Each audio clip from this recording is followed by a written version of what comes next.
Je voudrais lire avec vous dans l'épître de Jacques, au chapitre 3, les versets 1 à 12.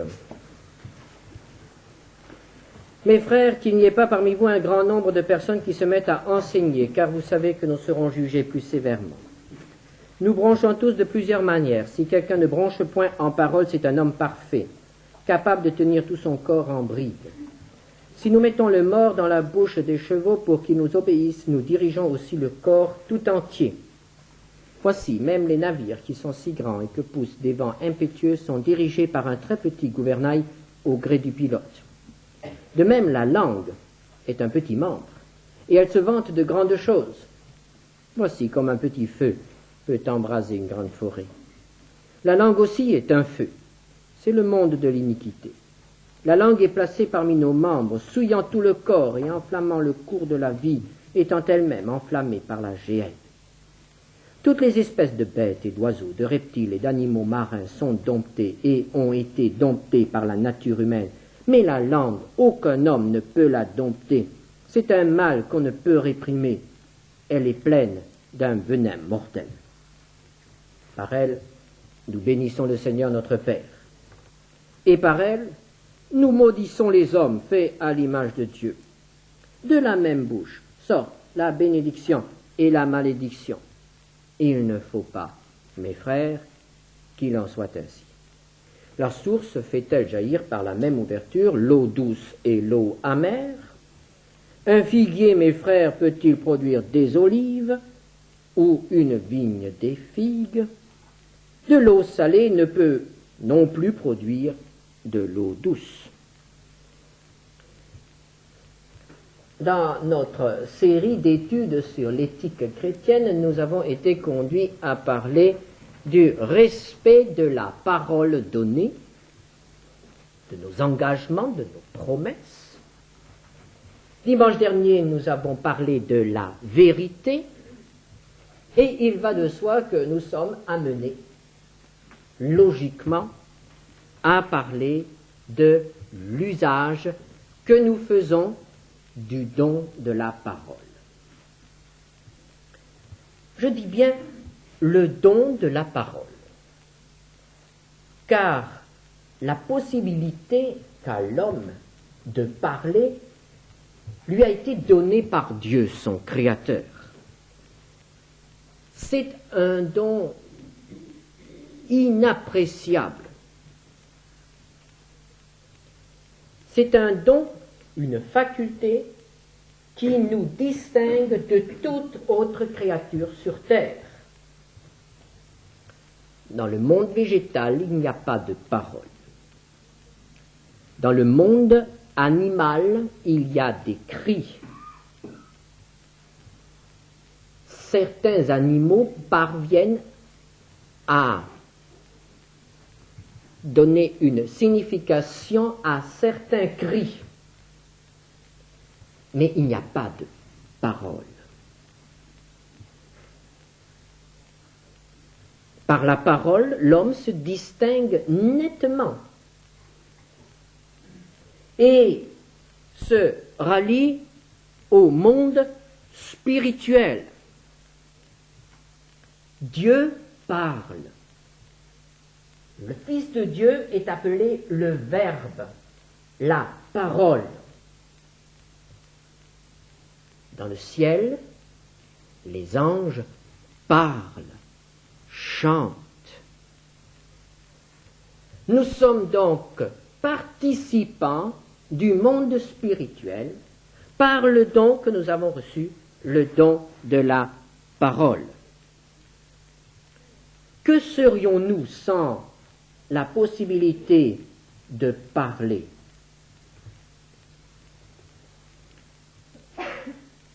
Il serait très difficile d'exprimer nos sentiments et nos besoins. La parole nous permet de nous exprimer facilement. La parole permet aussi la communication. C'est par la parole que nous établissons un contact avec nos semblables. nous pouvons nous adresser à lui et nous pouvons l'écouter. Et à partir du moment où il y a communication, il peut y avoir communion. Sans la parole, nous serions seuls, enfermés dans une horrible solitude.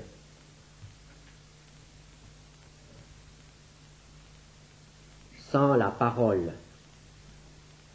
parlée ou la parole écrite, bien entendu. C'est aussi par la parole, écrite ou parlée, que nous pouvons transmettre nos connaissances. Aucun progrès ne serait possible s'il n'y avait pas possibilité de transmettre nos connaissances. C'est par la parole que nous pouvons enseigner nos enfants. C'est par la parole qu'un savant peut transmettre ses connaissances, ses découvertes aux hommes. C'est par la parole écrite que nous avons connaissance de l'histoire de l'homme et que la science est à notre portée. Il n'y a pas de progrès sans parole. La parole est donc une faculté extrêmement précieuse. Et la parole a aussi un grand pouvoir. Dans le livre des Proverbes, nous lisons au chapitre 18, verset 21, « La mort et la vie sont au pouvoir de la langue. » Cela n'est pas seulement vrai au niveau des autorités d'un pays. Lorsque le président de la République est amené à se prononcer quant à la grâce d'un condamné à mort, sa parole signifie vie ou mort pour cet homme. Lorsqu'un gouvernement est amené à se prononcer au sujet d'une guerre avec un voisin, c'est à nouveau au niveau des paroles, par la parole, que la guerre est engagée. Et c'est de nouveau par une parole, un traité, une parole qui engage un pays, que la guerre prend fin. Déclaration de guerre, signature d'un armistice ou d'un cessez-le-feu, traité de paix, tout cela c'est au niveau de la parole, vie ou mort. Au niveau de l'information aussi, la parole peut apporter la vie ou la mort. C'est souvent par une intense campagne, par la presse, la radio et la télévision, que l'opinion publique d'un pays est préparée pour une action contre un autre pays. Deux peuples qui vivent en paix sont soudain attisés l'un contre l'autre, puis s'affrontent. Et cela commence par la parole. Sans aller aussi loin, aussi haut, car on peut toujours dire « cela ne me concerne pas ». Je ne suis pas chef d'État, je ne suis même pas juge, ma parole n'a donc pas beaucoup d'importance, mais à notre niveau, dans nos foyers, dans nos bureaux, dans nos écoles, entre nous, notre parole peut apporter la vie ou la mort. À notre niveau, dans nos relations mutuelles, notre parole peut rendre heureux ou malheureux. Jacques dit dans ce texte que nous avons lu, au chapitre 3, verset 10, « De la même bouche sortent la bénédiction et la malédiction. » Vous avez dans ces deux mots une racine, diction. Et on a mis devant béné, c'est-à-dire une bonne chose, ou malé, une mauvaise chose. La bénédiction, c'est une bonne parole. Et la malédiction, c'est une mauvaise parole. Une parole qui fait du bien ou une parole qui fait du mal. Une parole qui apporte le bonheur, une parole qui provoque le malheur. Il y a des paroles, des mots qui peuvent être décisifs pour toute une vie.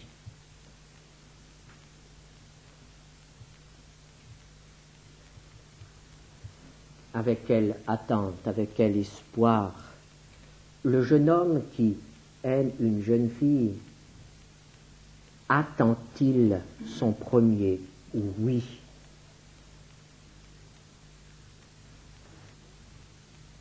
Ce mot qui lui apporte l'annonce que ses sentiments sont partagés, qu'il n'est pas repoussé, et qui peuvent tous les deux s'acheminer vers le grand oui, qui les liera pour la vie. Un mot seulement, oui. Quel bonheur quand c'est le oui. Quel choc quand c'est un non. Un simple mot, vite prononcé, un mot commun que nous prononçons plusieurs fois par jour, mais quel contenu.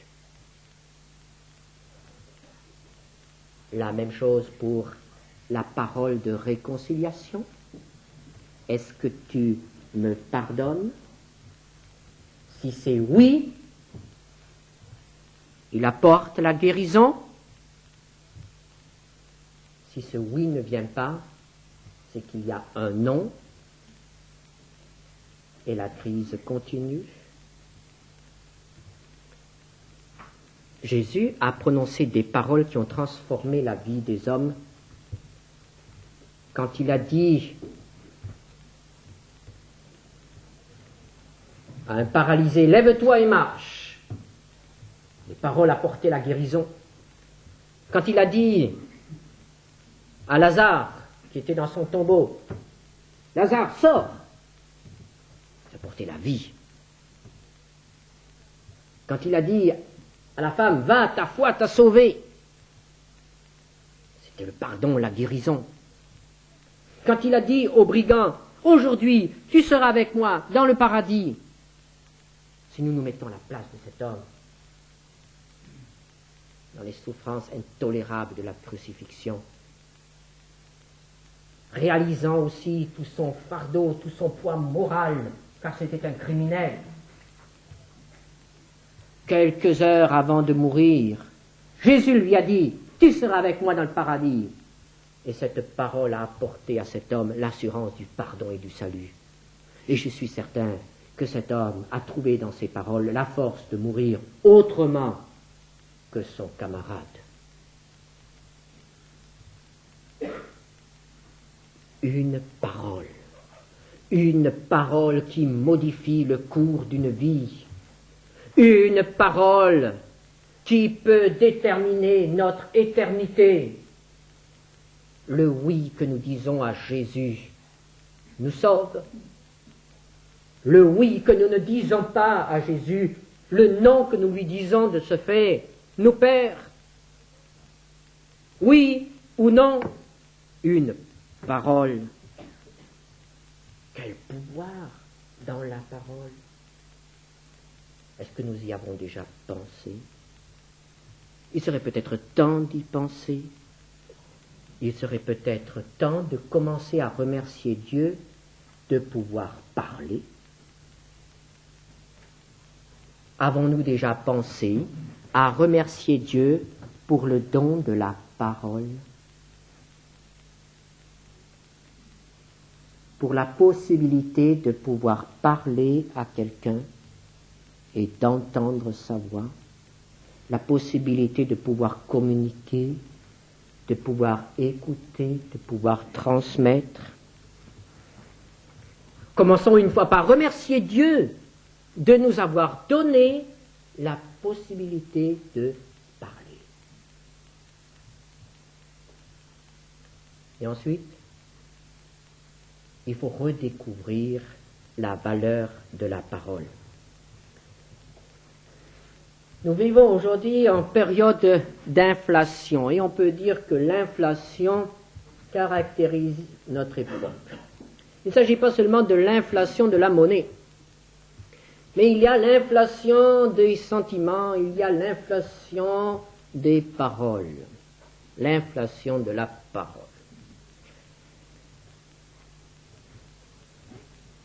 Quand on est contraint une fois d'écouter pendant 1 heure la radio, on est consterné par l'avalanche de paroles. Qu'est-ce qui se dit pendant 1 heure sur les antennes? Sans parler de la publicité, tout ce qu'on nous fait avaler. Un flot de paroles. Et quand je pense que ces secondes d'antenne coûtent une fortune à des gens qui, par exemple, comme les missions, veulent les louer, les acheter pour annoncer l'évangile, je ne connais plus les tarifs, mais ce sont des tarifs exorbitants. Et il faut qu'on annonce l'évangile à 5 heures du matin et qu'on paye à prix d'or 1/4 d'heure. Et nous avons des gens qui déblatèrent sur nos antennes pendant des heures pour vanter les mérites d'une savonnette ou d'une pâte dentifrice. Une inflation de paroles.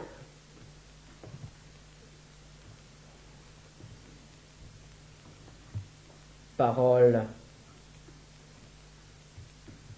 discours, mais paroles écrites aussi. Il sort tous les jours des centaines de nouveaux livres. Et je dirais même, dans les milieux évangéliques, il fut un temps après la guerre où j'arrivais à lire à peu près les livres qui sortaient. C'est impossible maintenant.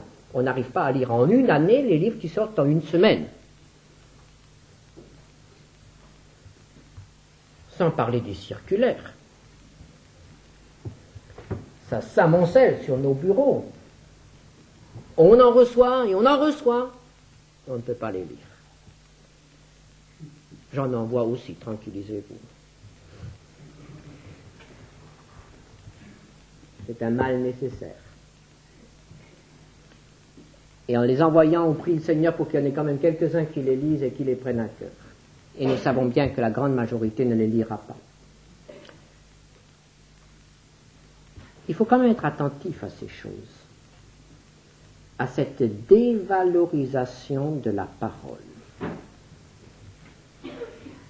Et il faut peut-être faire un effort pour valoriser l'usage de la parole. Il y a un mauvais usage de la parole.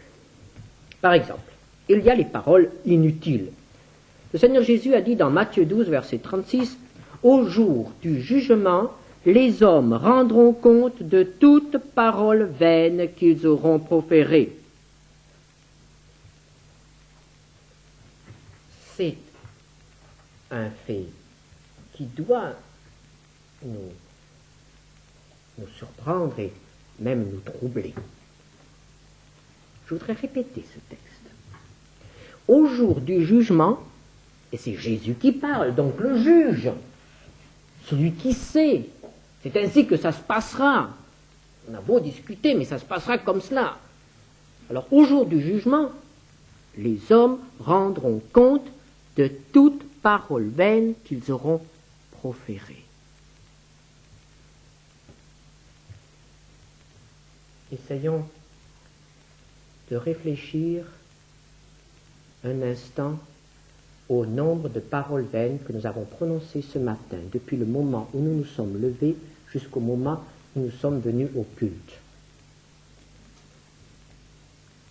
Peut-être même que, depuis le moment où nous avons commencé notre culte, nous avons déjà trouvé le moyen de prononcer des paroles vaines. Il y a parfois du bavardage dans le culte, n'est-ce pas?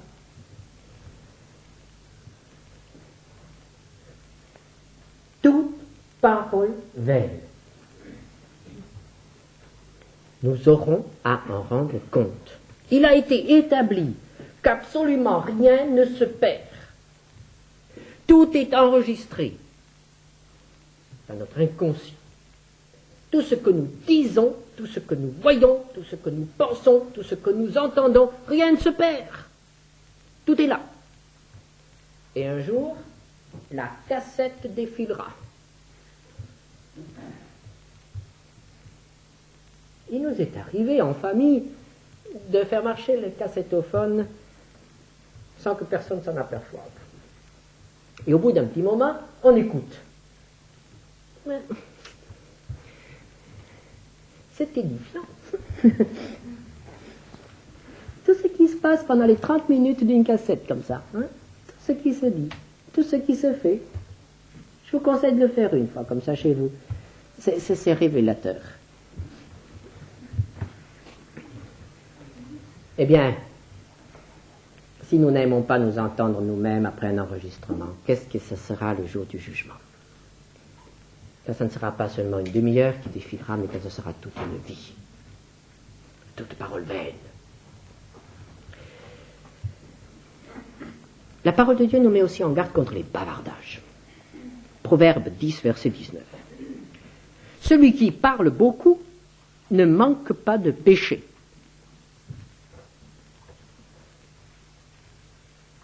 Pourquoi? Parce que celui qui parle beaucoup fait du remplissage. Et comme on ne peut pas toujours dire des choses intéressantes et utiles, eh bien on dit des paroles vaines.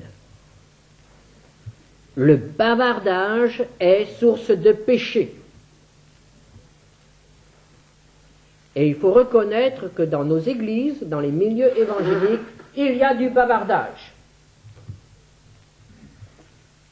C'est une des maladies des petites communautés où on se connaît bien. On bavarde. Les bruits, les nouvelles, les rumeurs circulent très vite. Beaucoup de bavardage dans les églises. Beaucoup de paroles pour dire peu de choses. Il n'y a pas seulement les paroles inutiles, mais il y a aussi les paroles malfaisantes, les paroles qui font mal. Dans Proverbe 12, verset 18, nous lisons « Tel qui parle légèrement blesse comme un glaive ». Il ne s'agit même pas ici d'une mauvaise intention. Il s'agit de quelqu'un qui parle, qui dit n'importe quoi. Et dans le lot de ces paroles, il y a tout à coup quelque chose qui fait très mal à celui qui l'entend. Une blessure, comme un coup d'épée. Les paroles irréfléchies.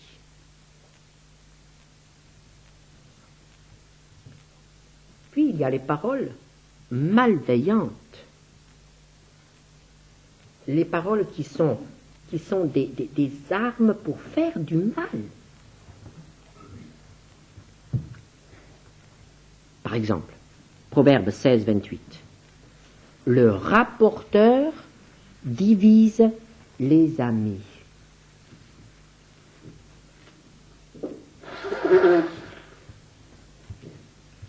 Très souvent, lorsqu'un groupe de personnes se trouve réuni, au bout d'un moment, on parle des absents. Et alors, l'un commence à dire à l'autre, tu sais ce qu'il m'a dit à ton sujet? Ça et ça. Ça ne fait jamais plaisir. Ça ne fait jamais plaisir. Il faut que nous soyons extrêmement prudents à ne pas être des rapporteurs, à ne pas raconter aux autres ce que nous avons entendu dire d'eux par quelqu'un d'autre. Et si vraiment cette personne avait quelque chose de négatif à dire, qu'elle aille voir celle que cela concerne.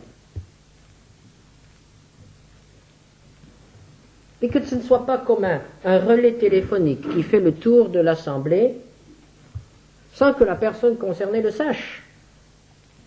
Alors tout le monde est au courant, sauf la personne que ça concerne.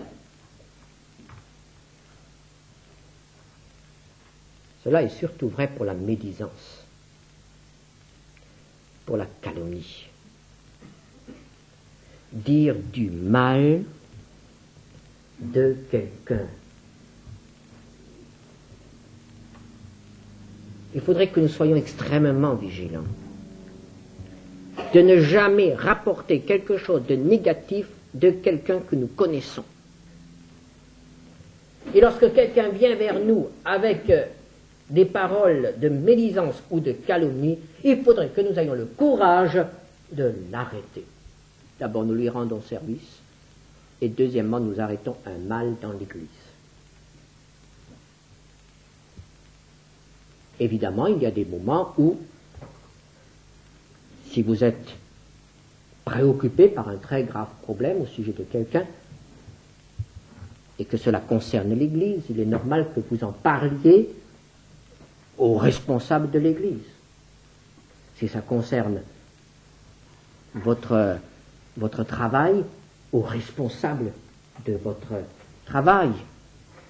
Il ne s'agit pas simplement de garder le silence, parce qu'à ce moment-là, on devient complice du mal qui se fait. Il faut donc dire les choses. Et le dire aux responsables. Et c'est à lui, après, de voir ce qu'il y a à faire. Mais habituellement, nous n'avons pas le courage d'aller chez le responsable, et nous commençons à le dire à nos amis, qui le diront à leurs amis, et finalement, tout le monde le saura, sauf ceux qui sont concernés. Quand il y a un problème, allez vers la personne que cela concerne, le responsable ou bien la personne impliquée. L'esprit de critique est un grand mal dans l'Église. Vous avez peut-être entendu ici le témoignage du pasteur Chouakier. Il a raconté ce témoignage à plusieurs reprises, et je ne me rappelle plus s'il l'a dit ici ou si je l'ai entendu ailleurs. Mais il a dit que, dans un premier temps, à Paris Nation, il n'arrivait pas à progresser. Je crois qu'ils étaient 5 responsables, ou moins, je ne me souviens plus très bien. Et ils se sont aperçus au bout d'un certain temps qu'ils passaient leur réunion de responsables à parler les uns des autres, à se critiquer. Quand ils ont eu conscience de la chose, ils ont demandé pardon et le réveil n'a pas tardé.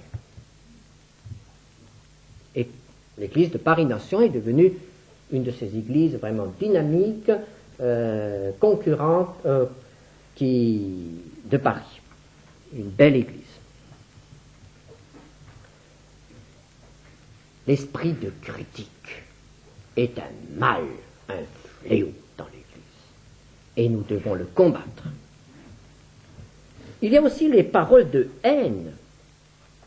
Jésus a dit dans Matthieu 5, verset 22, Celui qui dira à son frère « insensé » mérite d'être puni par le feu de la géhenne.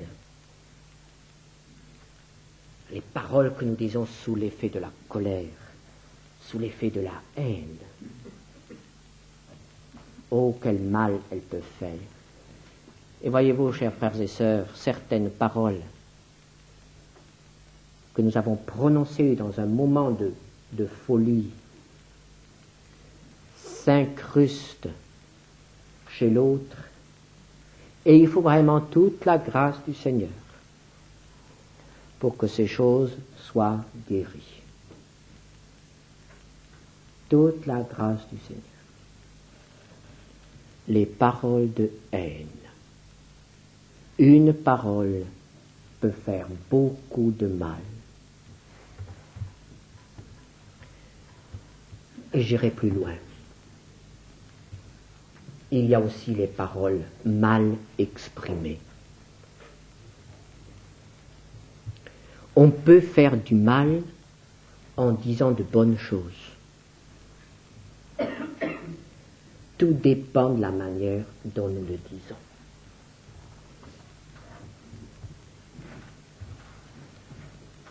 Tout dépend des sentiments que nous y mettons,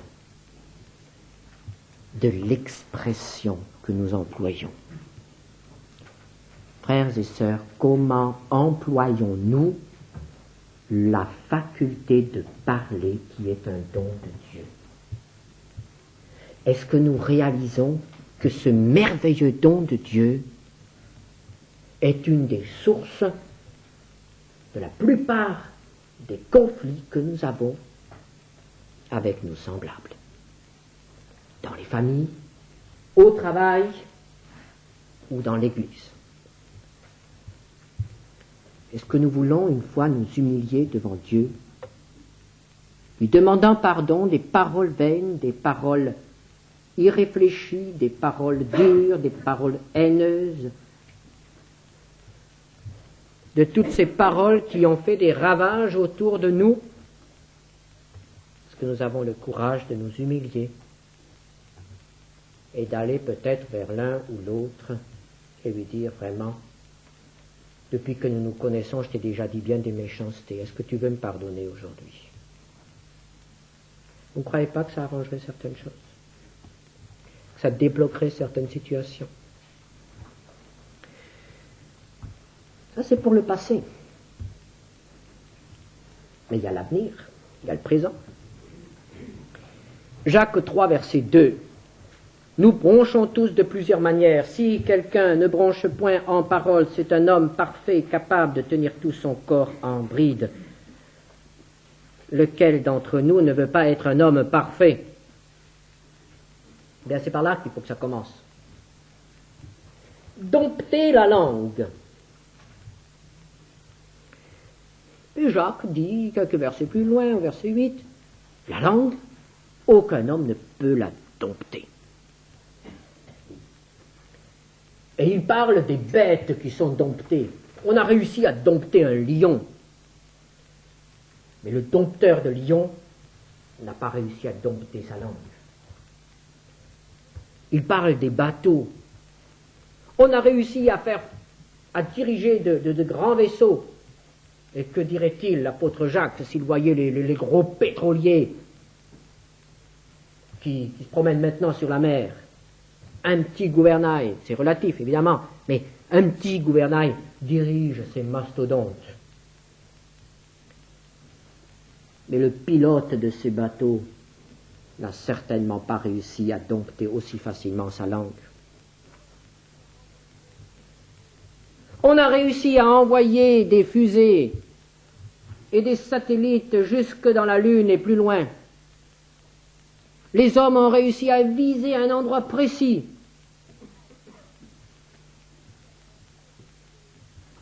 Ils ont réussi à dompter tous ces éléments. Mais ils ne sont pas capables de dompter leur langue. Alors nous ne voulons pas nous vanter puisque nous sommes de la même nature qu'eux. Et nous devons reconnaître humblement que nous n'arrivons pas non plus à dompter notre langue. Mais il ne faut pas rester sur ce constat d'échec. Et il faut essayer de voir comment on peut dompter une langue, avec la grâce de Dieu, évidemment. Il y a un petit dicton qui dit, avant de parler, tourne ta langue 7 fois dans la bouche. Eh bien, si on l'appliquait, ça nous éviterait bien des ennuis, d'abord. Et ce n'est qu'un dicton populaire, sagesse d'homme. Mais cela veut dire que nous devons d'abord réfléchir avant de parler. Que nous devons éviter de parler à tort et à travers, et d'employer n'importe quel mot pour dire ce que nous voulons dire.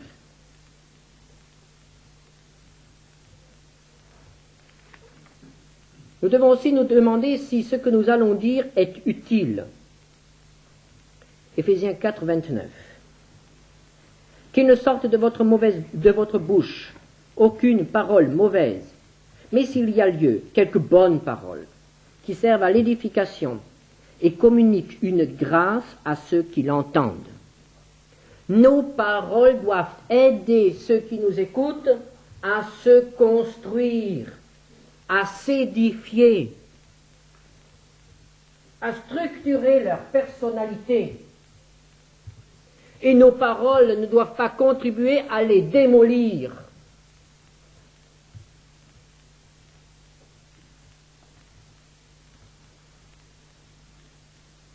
Nous avons encore un autre moyen pour contrôler nos paroles. En nous les appliquant à nous-mêmes. Et en nous demandant, bon, ce que j'ai envie de dire, si on me le disait, est-ce que ça me ferait plaisir?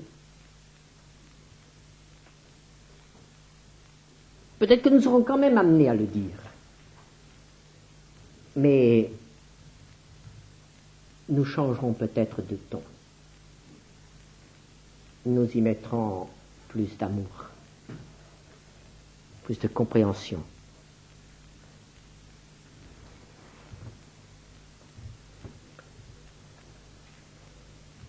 Il n'y a pas de maîtrise des paroles sans maîtrise des pensées. Il faut donc aller plus loin. Jésus dit dans Matthieu 15, versets 18 à 19,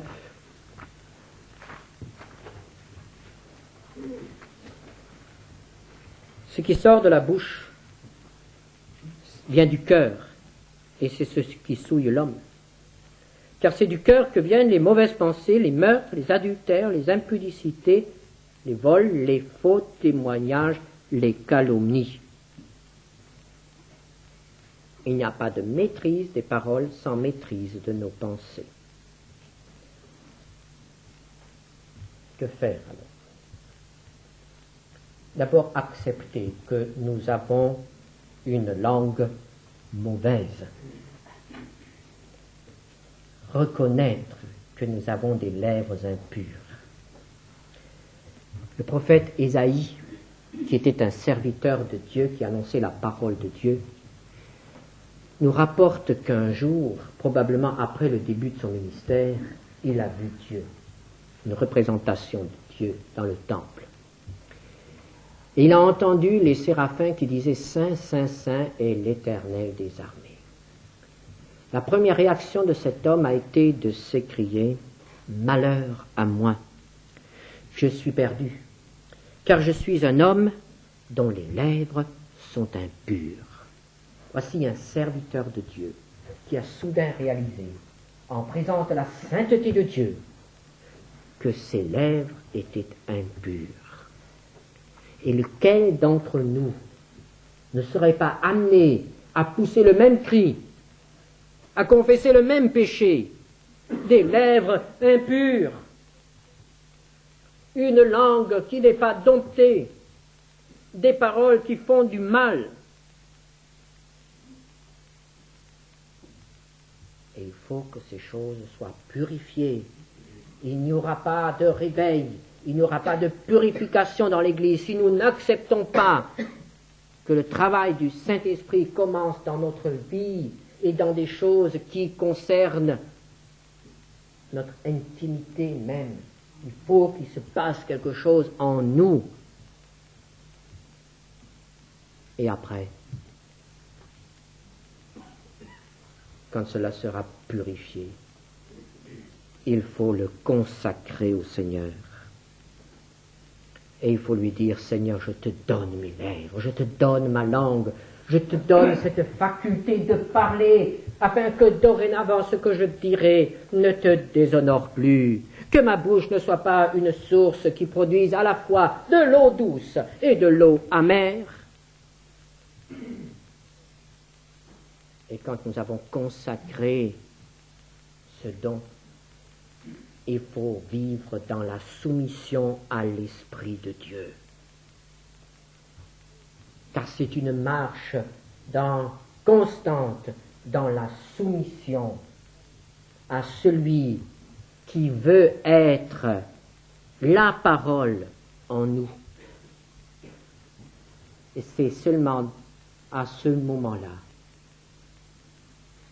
lorsque nous aurons appris à écouter, que nous pourrons aussi parler.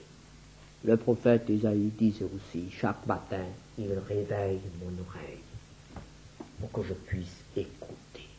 Et après, aider, et je peux consoler les autres. Pour que ce mal ne continue pas à faire des ravages en nous et autour de nous, il faut une nouvelle prise de conscience, une humiliation, une purification profonde. Soyez prêts à payer le prix que cela coûtera, même si le prix voisine au sacrifice. Cela vaut vraiment la peine que le Seigneur qui nous a donné la parole soit loué par la manière dont nous l'utilisons. Amen.